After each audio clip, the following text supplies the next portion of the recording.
So my name is Terrell Worrell. I work with the Prince William Conservation Alliance, and today I have the pleasure of introducing to you Mr. Adam Booker. So Adam Booker is a horticulture resource manager for Green Spring Gardens, joining the Fairfax County Park Authority in 2022. Adam was born and raised in Northern Virginia, and before finding his way to the horticulture field, worked for a decade as a consultant for the US EPA, providing guidance to land managers implementing habitat restoration projects. He went back to school for a degree in horticulture and landscape design and has spent the last several years working in different parts of the field, including a garden center, private estate garden, and a landscape design firm. Adam is excited to share all of the resources Green Spring Gardens has to offer and continue building on its culture of sustainability. So please welcome Mr. Adam Booker. Thank you for having me, and I'm very glad the weather held out today and you all can make it this afternoon. So as Terrell said, I work for the Fairfax County Park Authority at Green Spring Gardens. We're a 31-acre park dedicated to horticulture and horticulture education. About half of our landscape is intensely managed as formal gardens, and we do have a lot of small spaces to demonstrate how homeowners can apply their horticulture knowledge here locally in Northern Virginia. We try to very much prioritize spaces that will do well, and plants that will do well in Northern Virginia. So today we're going to go over the very beginning of the presentation, or first half or so is going to be kind of a design 101 introduction. So I won't hit a lot of very specific plants at the very beginning, but I've tailored this a little bit to be throwing a lot of native options, but feel free to raise your hand and ask me if there's a native alternative to something you've been thinking about.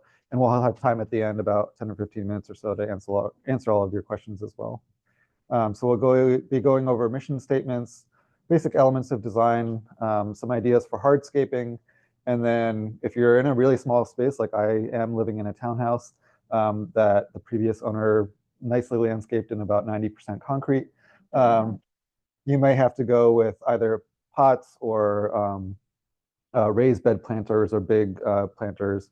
And I'm going to try to give some options for what might look good in that style of small space gardening as well.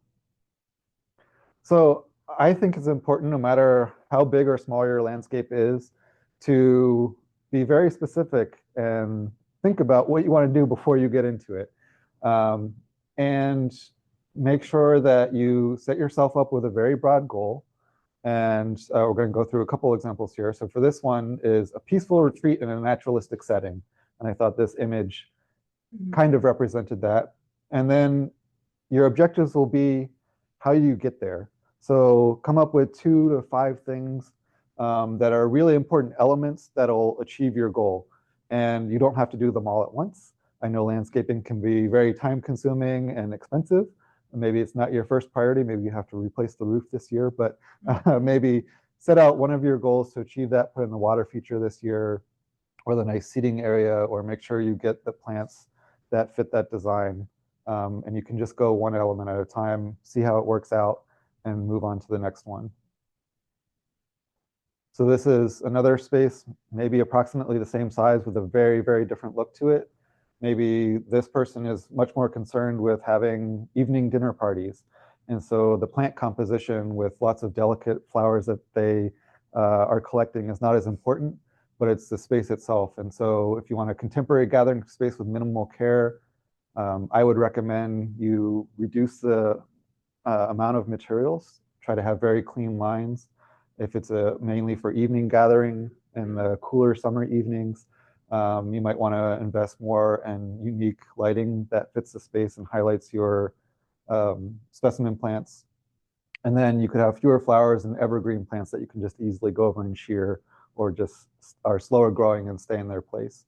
So 2 spaces about the same size, very different looks, and easy goals and objectives to try to achieve those looks. So next we'll take those ideas and apply them, looking at different plant textures, examples of vastly different colors in the garden, architectural and garden design ideas of compression and release, so how you move through the space. Even in a very small garden, you can create different pathways through it and a journey through the garden. And then ideas of symmetry and balance and places for your eye to rest. Even again, if it's a small space, you can move your eye along the landscape. So in this first picture, I want you to focus on all of the different textures of plants. So big leaves, medium-sized leaves, fine leaves, and how those all come together to create a really interesting design. There's very few flowers in this, if you notice, but the plants are on different levels, different heights, lots of ground cover, almost no bare earth or mulch to see. Kind of the walls and trees and bigger shrubs make up a mid canopy. And then they have this kind of borrowed landscape, probably the neighbor's lawn or neighbor's property of these huge canopy trees in the background. So, and then all sorts of different plants that have different textures individually. So very fine grasses or carex or, and then broad leaf things we normally think of, maybe hostas if you're fenced in and don't have to worry about deer. So this is nothing to do with flowers yet. Having a wide variety of textures can make a really interesting landscape, even in a small space. Moving on to color. These next two images are the same garden. They're just a different perspective and different years with different planting styles. And I want you to, any hands for, want to say how this makes you feel, the colors in this landscape. Lively, I hear. Warm colors, definitely. Now, again, this is the same space, just a different direction and a different year. So how does this make you feel? Cool colors. It feels better. Yeah.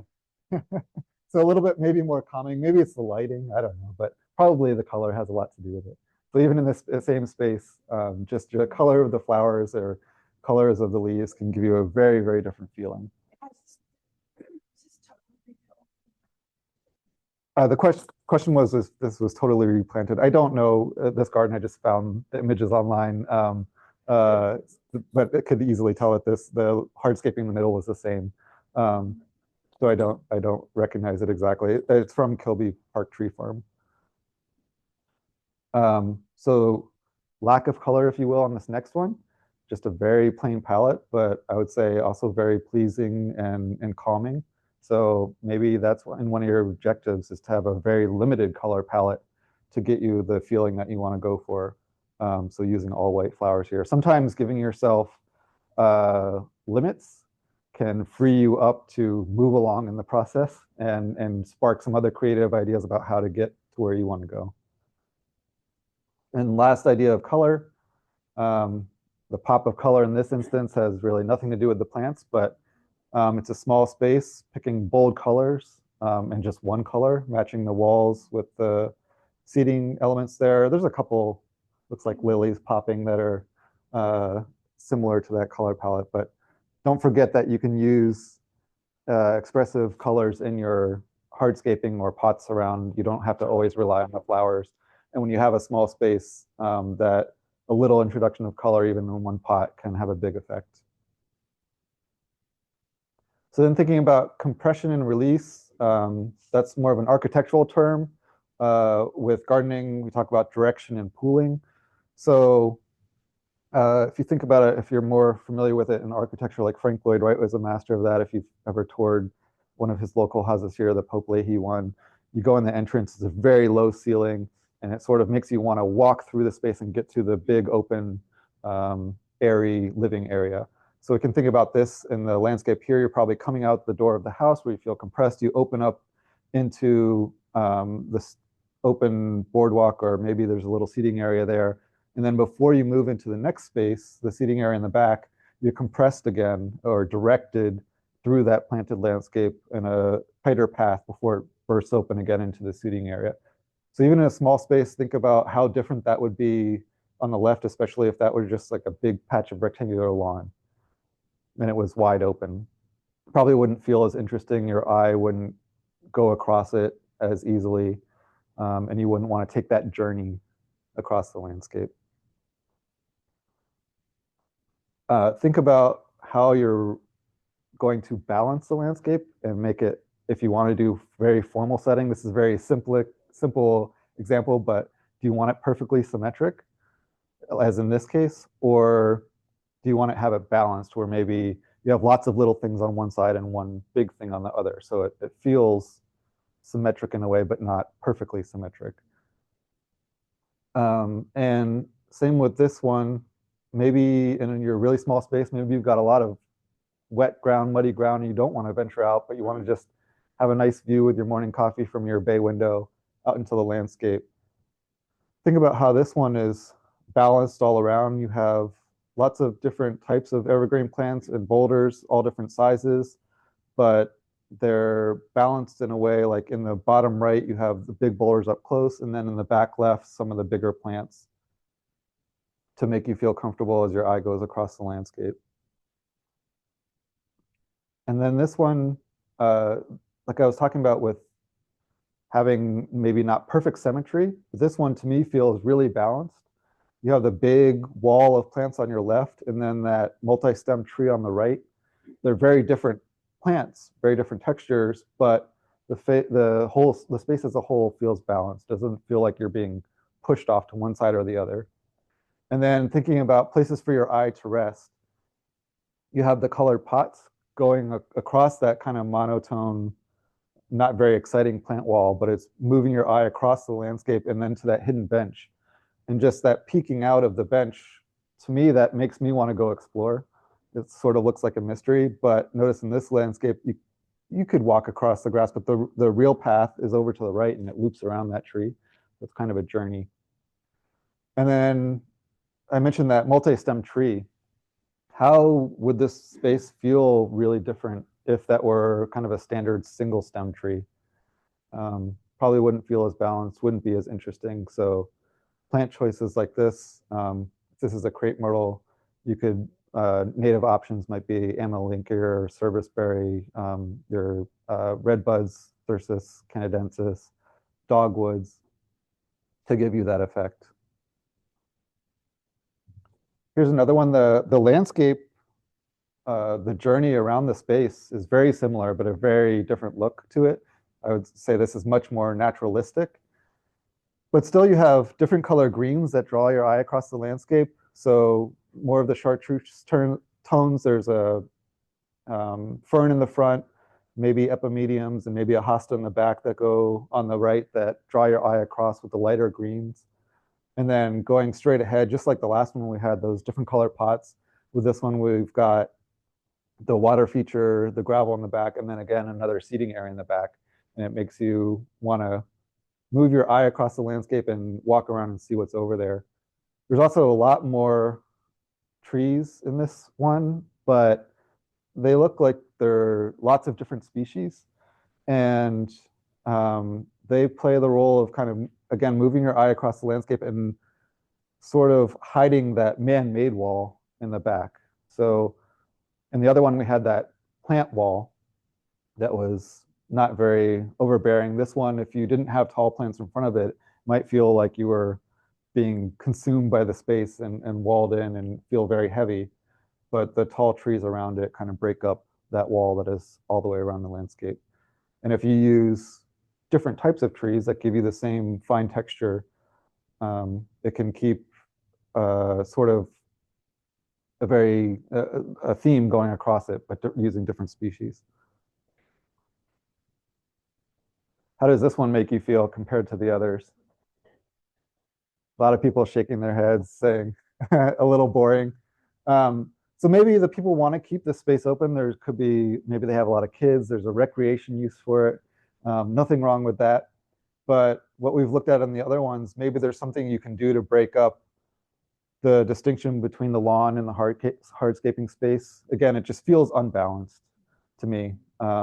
Again, this is more interesting than probably 90% of the yards we see out there in our area, but it could, as with most lawns, be a little bit better. And so putting maybe a low clipped hedge, some planter boxes, something to break up that space a little and stop you at that space before you jump all the way across to that big shrub in the back.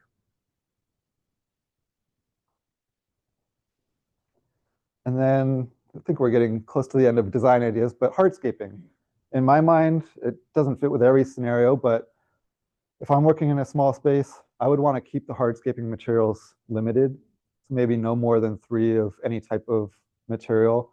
On the left, you see there's all different types of woods. There's kind of a trellis area on the left and the back that's made out of wood, the wooden gate, the wooden bench, the arbor on the right.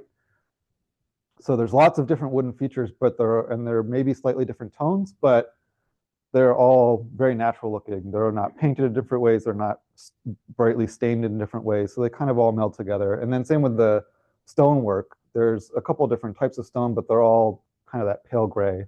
So nothing stands out too much, even though there's lots of different types of stone. And then on the right, there's 3 different types of hardscaping materials. There's the brick, there's the pebbles, and maybe a limestone type border on those vegetable beds.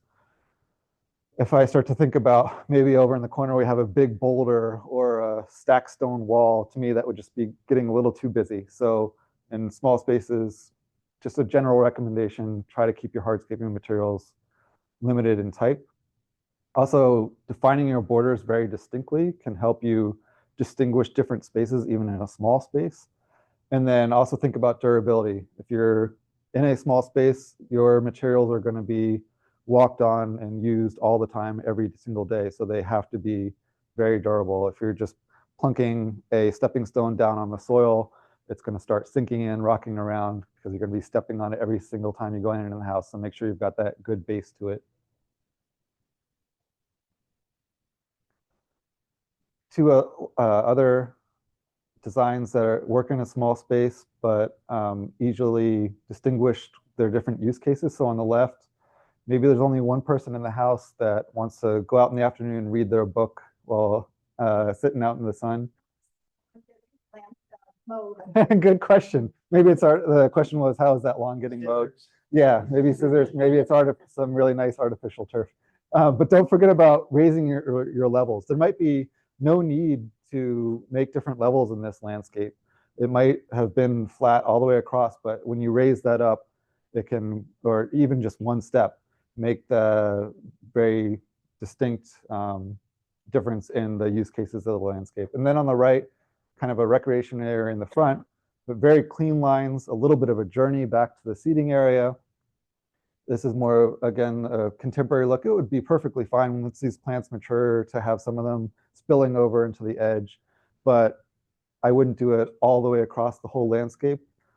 Just personal preference. I would want to see some of those clean lines throughout the landscape so that you could distinguish those spaces and it doesn't look like it's all melded together into one.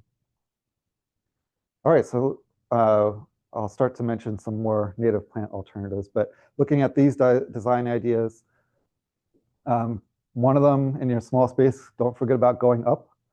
And what I mean by that is not only plants that naturally do that, but if you're okay with getting cultivated varieties of plants and not just sticking with straight species, look for ones that say they're much more upright, they're bred to be upright, or fastigiate is the term we use for very columnar plants. On the left, those purple plants, I believe those are purple plums. But in any case, the native alternative for that I can think of not quite as upright would be maybe redbuds. There's a common purple leaf variety called Merlot. I've also seen ones, amethyst, and then a purpley variegated variety called Carolina Sweetheart.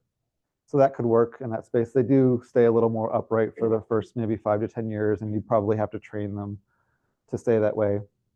The second image on the left, the kindred spirit oak, that's a hybrid fastigiate oak. It's a hybrid between our native swamp white oak and an English oak. You can see there, like kind of the dog for reference. That's going to be a very tall tree, but if you need that oak tree for your acorns and native insects are going to use it, that's a good almost native option for you. To the right of that, the arborvitae is Arthusia occidentalis, native to kind of the Appalachian region, is about as close as it gets in its native range, but that is a cultivated variety called De Groot Spire, and it is a very upright form of that, and that can be trimmed or sheared to stay smaller. Then on the far right, those are a pleached form. It's probably a European hornbeam in this image. The American hornbeam can be done in a similar way, but you don't often find them at our local vendors. I think they don't tend to grow as straight in their early life. They can be a little more wonky, but you can certainly do this yourself if you get a young tree. Some other unique ways of training plants in a small space is an espalier, especially against a wall. If you have full shade, camellia might be a good option. Also, our southern magnolia on the right there can take a wide variety of light. The little gem, I'm actually training at my house to be in a espaliered form. Little gem magnolia is a dwarf variety that blooms throughout the growing season, and it's really fragrant, so that would be a good option as well if you want an evergreen look for that. The question is if that was sun or shade. The magnolias, they can take both. They'll definitely prefer a little more sun, but they can handle full shade. They'll just be a little more sparse in their growth and grow a little slower. Don't forget about your edible plants. I know a lot of them in the rose family aren't native, but you're working in your townhouse garden, it might be fun to have something like peaches, pears, apples, and they take very well to heavy pruning. So a espalier on the left, and then even a very, very low form on the right is called a cordon. You can buy some of these plants already started that way, or you can train them yourself if you get a small 1 or 2 year old whip plant. And then this picture, going back to the one we looked at earlier with the red walls, I was trying to think of a native alternative. In the corners on the top left and the bottom left, that's tetrapanax, which is not native, and trying to think of something that might fit that, a very big leaf that is interesting in the landscape and you don't see all that often. So my option might be a catalpa. This is a variety called aurea, which has more of a chartreuse leaf. And this one is pruned in a way that we call pollarding. And so you have the central stem. You can also do it on a multi-stem tree like crepe myrtles. You see it all the time, where you cut back all or almost all of the New Year's growth down to like a big knuckle in the center of the stem. And catalpa definitely can put out all of this growth in 1 year. They can have probably 3 or 4 feet if they're happy in their siting.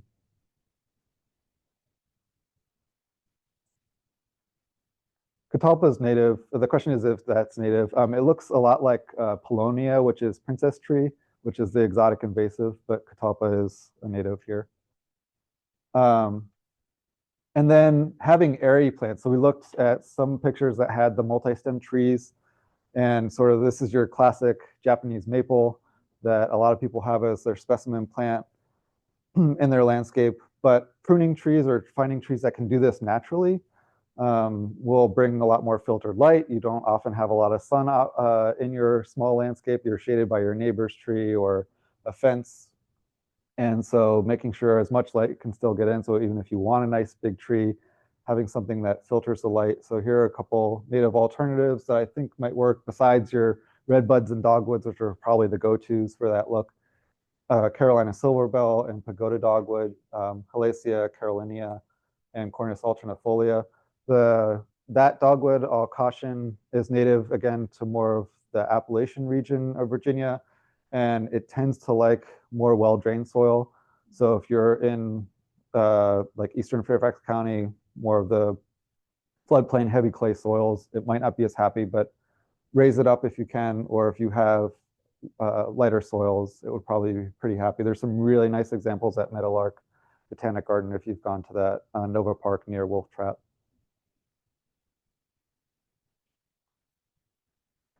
And then hedging. Probably all of us have this, or our neighbor does it against their foundation planting. I wanted to bring that up, one, because it's nice to keep plants small in your small landscape, but this is what will always happen. If you're shearing it with your hedge trimmers, you're making lots of tiny little cuts. They will push out new growth in many, many stems and fill up that space and basically shade the interior of the plant. So if you're hedging a plant, it's always going to get a little bit bigger. And then the time comes when you want to give it a hard cut back, you're going to find that in the middle, there's nothing there. In some plants, you can cut it back and it'll survive and take a few years to get nice and big again. But I would recommend plucking out plants, so just reaching in and punching little holes here and there. And maybe you don't even get to the whole plant every year. You do it every 2 or 3 years, and that'll allow light to filter in. An alternative to a boxwood or a yew or Japanese maple might be a Yopon holly, Ilex vomitoria. This is native to very far southeast Virginia and south. It is, I'll say, marginally hardy here. A lot of places do list it as a zone 7. So the straight species is on the left, like most hollies, it has separate male and female plants. So if you want that full berry effect, you'll have to have multiple. So look for varieties that tell you what type of plant it is. And they can be sheared and pruned very heavily. The picture on the bottom right is actually a very low dwarf variety at Greenspring in front of our historic house. That's been in for, I think, going on 3 years now. I will say on the far left side of that, it did look like a little bit of it burned on our last single-digit temp nights, but it's not that much, and I think it'll bounce back right away. It does look a little faded in this picture from the winter, but they are very bright, lustrous green in the growing season. And we also have a weeping form of this that went in at about the same time. So I'm happily experimenting with this close to Northern Virginia native in our landscape to see it as an alternative to boxwood everywhere. Just check the time. So potted plants, as I said, this might be your best alternative to having a lush garden if you've got a lot of hardscaping going on or not a lot of space and you want to get some more verticality in your gardening. The classic look to it is, and the easy thing to remember is filler, spiller, thriller. So a quick and easy way to make an interesting pot. So your thriller is the tall plant in that pot, maybe the grass, or in this case, it looks like an arborvitae. Your filler is the main material going around, getting most of the volume in the pot a little lower. And then your spiller, in this case, it's ivy, which of course none of us want, but it can stay nice and tidy in a pot if you must. But the flowering part of that can be put in any one of those instances. You could have something like nasturtium or trailing lobelia in the spiller spot that's got your main flowers. Yes, the question is, would it be a dwarf arborvitae? Yeah, I would definitely find something that stays dwarf or plant it out in your landscape in a couple years once you've enjoyed it in the pot for a couple years. You could do the filler in the middle with our native eucharas. That would be a good option, especially the brighter varieties or purples would look really well in the pot. I would recommend, at Greenspring, we have found the ones that are straight Euchera villosa or hybrids with that in it. So not straight species of Euchera americana do a lot better in our soils or pots. So just everyone's experience will be a little different depending on what type of soil you have, but that would be my recommendation, is find Eucheras that have villosa in them. And then don't forget, you can do kind of anything you want in a pot. In the summer, on this left one, you can see Sansevieria. You can bring your indoor plants out, put them in your arrangements with your pots. And there's even stuff in this picture that doesn't look like a living plant.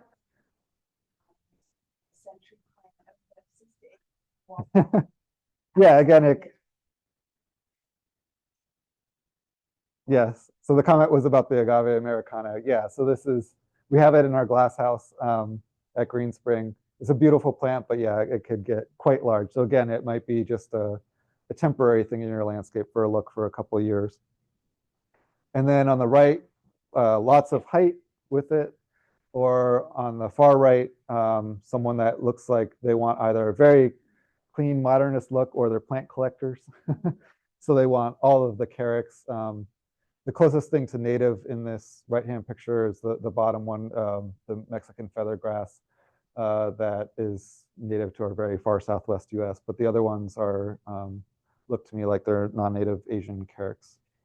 But here's some alternatives. If you want to go with that southwest look, we do have a native prickly pear cactus, Opuntia. That does give a very pretty yellow flower. They tend to look very sad this time of year, all flopped over and kind of purpley, but they'll bounce back. Lots of carex options for all different heights and sun and shade and wet and dry soil. Remember with your potted plants, it's generally going to be a more free draining soil and need to be watered almost every day or every day in our hot, humid summers. So if you're going to be that type of person that's going to forget to water your pots every once in a while, make sure you're getting stuff that can take a very dry soil. And there's lots of carex options for that. This is roseate sedge. It kind of looks like a mop head on the landscape. And I also recommend looking at, I've mentioned euchera and carex. Mount Cuba, if you're not familiar with them, a garden in the Brandywine Valley area, along with near Longwood and Chanticleer. They're all about native plants, and they do native plant trials. And they publish those trials after a couple years, and carex and euchera, phlox have all been published on their website. They're available to download, and they give you about 40 different native carex in their publication to choose from. So like I said, they'll go anywhere in your garden. Yucca filamentosa, this is a variety called Color Guard that has the yellow in it. And then we are experimenting, although one of our gardeners says it's been doing quite well at his house for a number of years, with this Rapidophyllum. It's a needle palm that's native to, I think it comes up to about South Carolina, so not Virginia, but closer than a lot of the other ones we showed pictures of that are Asian. So this one is, in the literature, says zone 6. So you could have a palm in your landscape too. And they will get quite big and run in the landscape, but they'll work in a pot for a few years as well.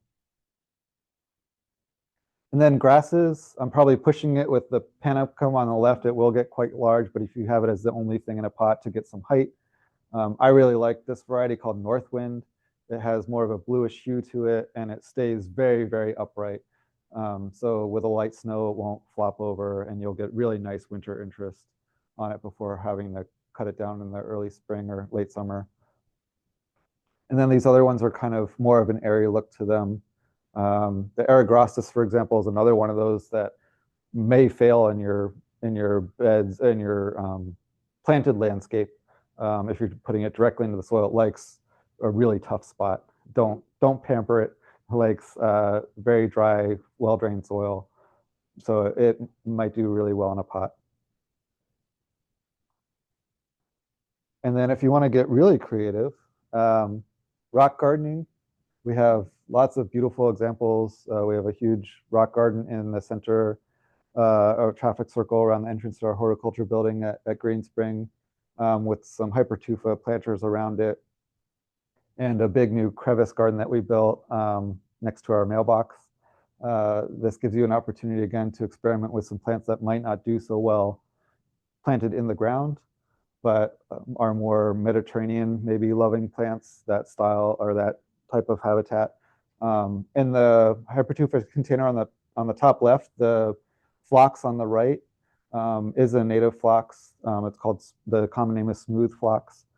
And then on the far right picture with the crevice gardens, I'm not sure if there are any natives in there. A lot of those, like the hens and chicks, are not native to this area, but you can get a native sedum that actually does well in quite shady conditions. Sedum ternatum, or a 3-leaf stone crop, has a pretty white flower in the middle of the summer, and it's very easy to propagate. So you can just buy 1 or 2 pots, and then, as with a lot of succulents, break off the stems and they'll reroot.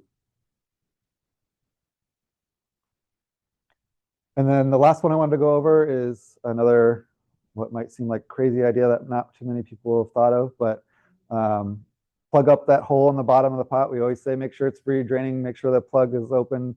Don't have a pot that doesn't have a free draining hole. But if you want to go the exact opposite direction and make something that is a bog garden or features wetland plants, you could use like our cardinal flower or rushes and our native wetland plants. But also in Virginia, we have native bog plants, or Sarracenia is the pitcher plants.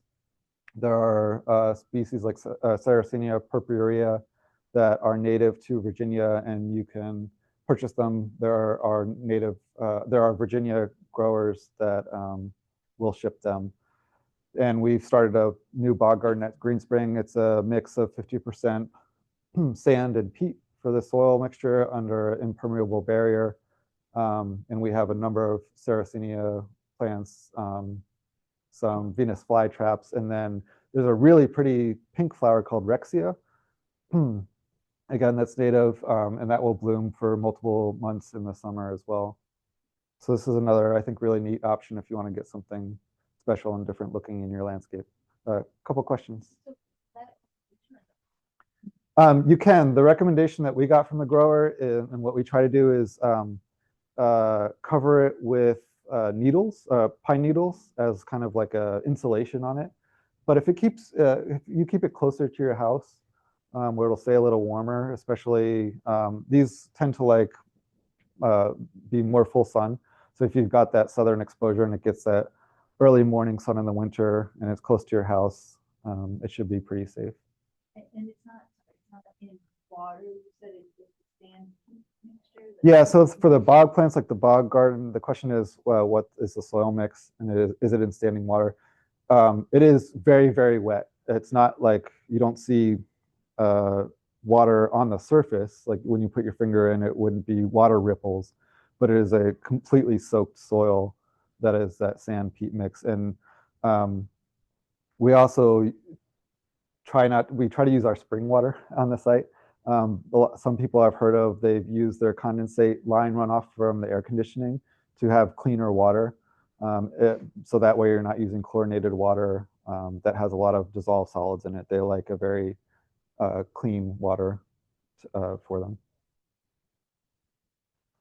All right, so that's the end. I'll take more questions. And I think I or Terrell, as I've tried to keep doing, will repeat them for the audience at home that's listening. So forgive me if there's a little pause between questions. I think you had your hand up first.